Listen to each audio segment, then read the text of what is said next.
Tanvika ஸ்ரீயோட parent பேசுறேன். தன்விகா வந்து 4th standard படிக்கிறா. நாங்க இது வரைக்கும் 3rd ஸ்டாண்டர்ட் இந்த ஸ்கூல்ல வந்து ஜாயின் பண்ணோம். அப்புறம் இது வரைக்கும் 2 வருஷம் ஆச்சு.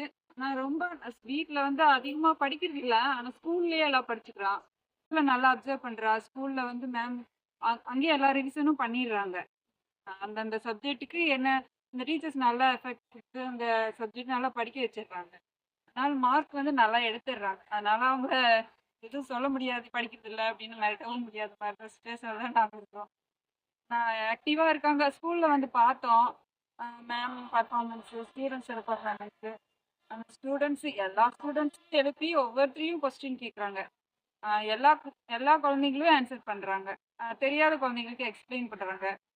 அதனால இந்த ஸ்கூல் எங்களுக்கு ரொம்ப பிடிச்சிருக்கு.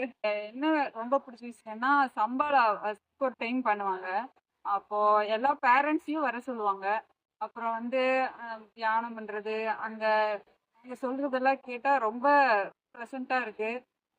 குழந்தைங்களும் சேர்ந்து அந்த சம்பளம் பண்ணும்போது ரொம்ப திருப்தியா இருக்கு. அது ரொம்ப பிடிச்சிருக்கு. எல்லாத்துக்கும் ரொம்ப பேரண்ட்ஸ்க்கு எல்லாருக்கும் பிடிச்சிருக்கு. ஆக்சுவலி நான் பேரண்ட்ஸ் மீட்டிங்க்கு நாங்க வந்திருந்தோம். அப்ப எங்க ரிலேட்டிவ் ஒருத்தரை கூப்பிட்டு வந்திருந்தாங்க. அவங்க வந்திருந்தாங்க. அப்ப வந்து அவங்க பார்த்துட்டு ஸ்கூல் அட்மாஸ்பியர்லாம் பார்த்துட்டு எனக்கு இந்த ஸ்கூல் ரொம்ப பிடிச்சிருக்கு அப்படின்னு சொன்னாங்க.